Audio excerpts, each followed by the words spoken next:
उन्नीसतम जागर महोत्सव अनुभूति रही प्रत्येक वर्ष जागर महोत्सव स्वरूप और आकार वृद्धि पाइबार लगी आर जोग दौरा जनसाधारण संख्या अद्भुतपूर्व भाव वृद्धि पाइबार लगी धन्यवाद देवी जागर महोत्सव प्रत्येक कर्मकर्ता मान जी प्रभु सिद्धेश्वर कृपा करुणा लाभ करने गोटे सुजोग सृष्टि करुँचे हृदयर गभीरतम प्रदेश आंतरिक धन्यवाद देवा सहित आगामी दिन में आर स्वरूप और काया केमती वृद्धि पाइब से प्रभु सिद्धेश्वर के निकट प्रार्थना संबंधित प्रतिभा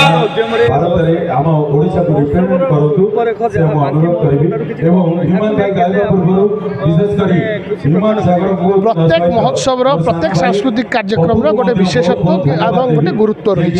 जेकोसी महोत्सव होना कहीं जागर महोत्सव कौन महोत्सव को किसी मात्रा कम नुहे जो भाव लोक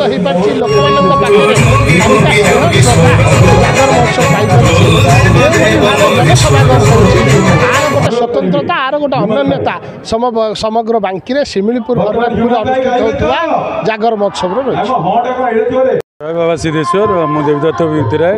जागर महोत्सव कमिटी सभापति।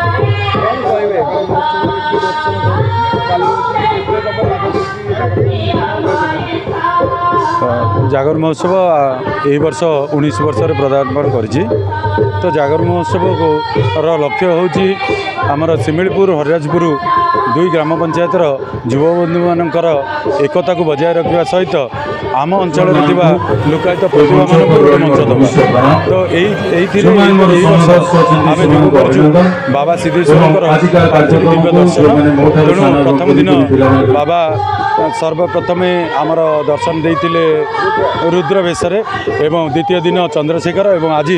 बाबा अघोरी बेशरे आज महाकाल बेशरे सर्वसाधारण को दर्शन दौरान सहित जी दर्शन कर सहित एक मागणा उपहार कूपन मिलूँ यह सहित बहुत माने दर्शक एवं श्रद्धालु मानकर आमर जागर महोत्सव प्रति से सद्भावना भल पाइबा बढ़ुची। आम ये दबू जे देखु महोत्सव गोटे केवल रंगारंग कार्यक्रम गोटे पंथा नुह व्यापार नुह यह एक साधारण समाज को एक वार्ता दिए जे आमर लुकायित जो कला साहित्य संस्कृति से उज्जीवित करवा ता सहित एक भाईचारा वृद्धि करार यह हूँ गोटे मुख्य स्रोत पाल्टिब बोली आमे विश्वास करूँ।